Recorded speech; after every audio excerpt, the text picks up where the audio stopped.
जगन्नाथपुरी में साक्षी गोपाल भगवान है, वृंदावन से आए हैं यहां पर। एक तीर्थ यात्रा हुई और उस तीर्थ यात्रा में एक वयोवृद्ध की सेवा एक युवा करता था।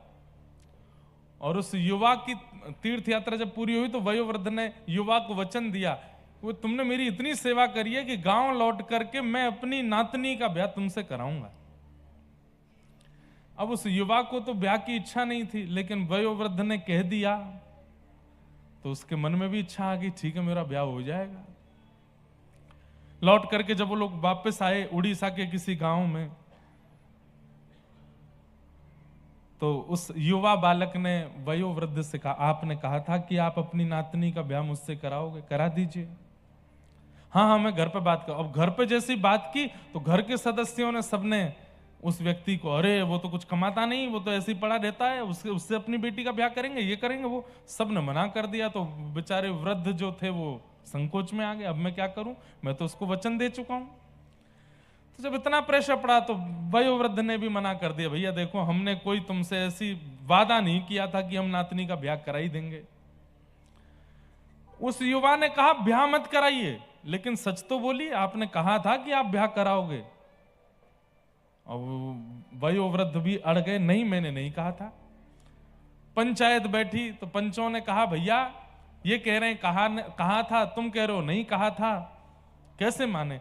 कोई तीसरा था जो गवाही देगा कि इन्होंने कहा था? तो उस बालक ने बोला, हाँ व्रज वृंदावन में गोपाल जी का मंदिर था, गोपाल जी के सामने बैठ के इन्होंने मुझसे कही थी कि अपनी नातनी का ब्याह कराएंगे। गोपाल जी ने सुना है, गोपाल जी ने सुना है। सुन करके सारे गांव के लोग हंसने लगे, बोलो गोपाल जी का सुनना तो ना सुनने के बराबर है। लेकिन पता नहीं उस युवा के चित्त में कैसा विश्वास, गोपाल जी ने सुना है।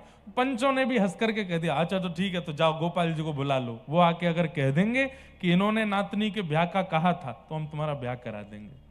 और पंच सारे वयोवृद्ध से बोले, अब गोपाल जी तो आने नहीं, तुम अपनी नातनी का कहीं कर दो ब्याह। वो बालक बोला, मैं आज ही निकल रहा हूं वृंदावन।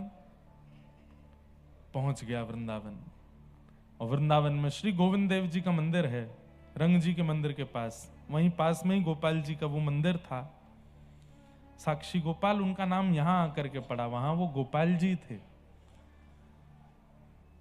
उस युवा ने जाकर के गोपाल जी को, हे गोपाल जी, आपने सुना था, उन वयोवृद्ध ने आपके सामने वचन दिया था कि वो अपनी नातनी का ब्याह मुझसे करेंगे, आप मेरे साथ चलो, मेरे साथ उड़ीसा चलो, और वहां जाकर के सबको साक्षी दे दो कि हाँ उन्होंने कहा था। आपका तो गुरुदेव ठाकुर जी घर बस गया, मेरा बस जाएगा। आपके तो एक आदमी 16,000 बसे हुए हैं, एक आध दासों के भी बस जाएंगे तो क्या बुराई है। ठाकुर जी को मनाने लगा। अब ठाकुर जी कहां बोलते हैं, तो चुपचाप खड़े हैं ऐसे मूर्तिमंत होके, जैसे सारे मंदिरों में ठाकुर वैसे ही हैं। रात में पुजारी जी मंदिर बंद करने लगे तो गेट के आगे अड़ गया, बोले बंद मत करो, मेरी बात चल रही है इनसे। पुजारी जी ने धक्का वक्का दे के मंदिर बंद कर दिया। रोने लगा, रोते रोते बोले मैं खाऊंगा नहीं, पीऊंगा नहीं, प्राण त्याग दूंगा यहां पे, क्योंकि मैं वापस गांव जाने लायक तो बचा नहीं। वापस खाली हाथ गांव जाऊंगा तो गांव के लोग और हंसी उड़ाएंगे। गोपाल जी, सबकी लाज रखी आपने, मेरी भी रख लो। जैसी लाज राखी द्रौपदी की, होन न दीन उघारी, जैसी लाख राखी अर्जुन की, भारत युद्ध पछारी। ऐसी मेरी भी लाज रखो ना नाथ, चल दीजिए मेरे साथ। आधी रात का समय हो गया, रो रहा था, बिलख रहा था, कुछ खा पी नहीं रहा था। तो बंद मंदिर के भीतर से गोपाल जी बोल पड़े, ए पागल क्यों रोता है, कुछ खा पी ले, कहीं चला जा।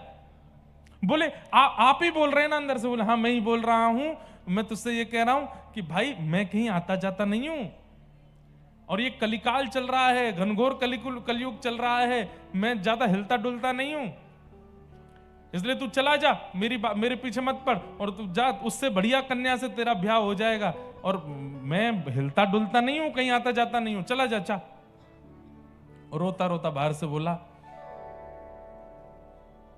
हिलते डुलते नहीं हो तो बोल कैसे रहे हो? जब बोल सकते हो तो हिल भी सकते हो, जब बोल सकते हो तो चल भी सकते हो। अब तो मैं और नहीं जाऊंगा। जब आप बोल सकते हो तो चल भी सकते हो, चलो मेरे संग। और रात भर हो गई। ठाकुर जी अंदर से ही बात कर रहे हैं।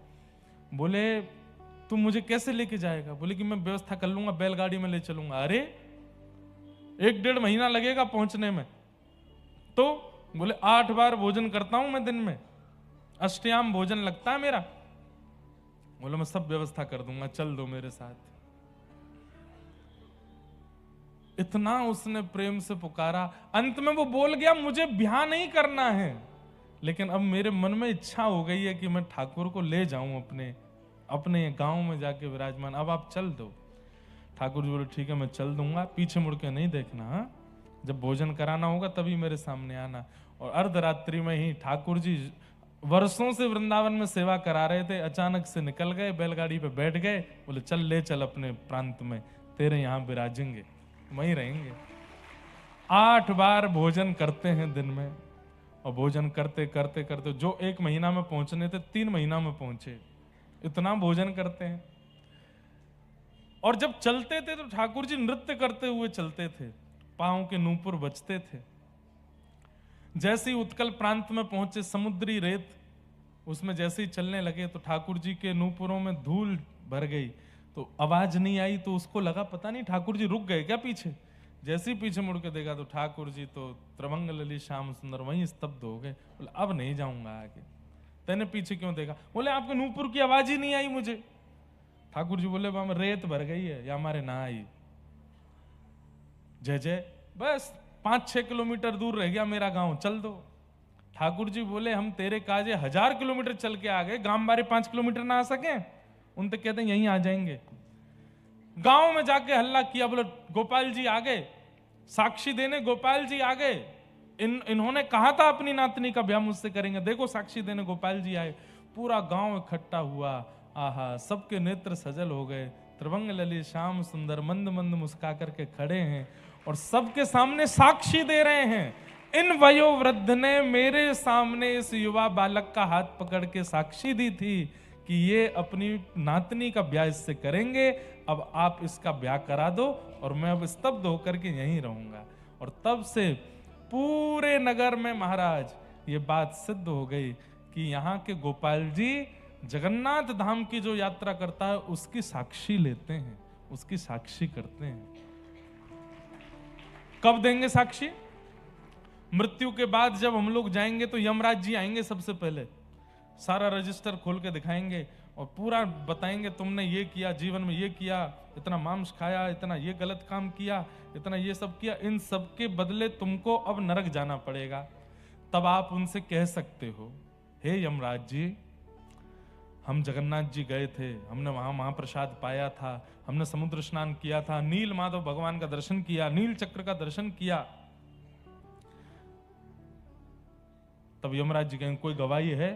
उसी समय आप अगर स्मरण करोगे साक्षी गोपाल प्रभु का तो तुरंत प्रकट हो जाएंगे और यमराज जी को साक्षी दे देंगे, हाँ ये जगन्नाथपुरी आए थे, इन्होंने महाप्रसाद पाया था, नील चक्र का दर्शन किया था। इसलिए प्रसिद्ध है श्री साक्षी गोपाल।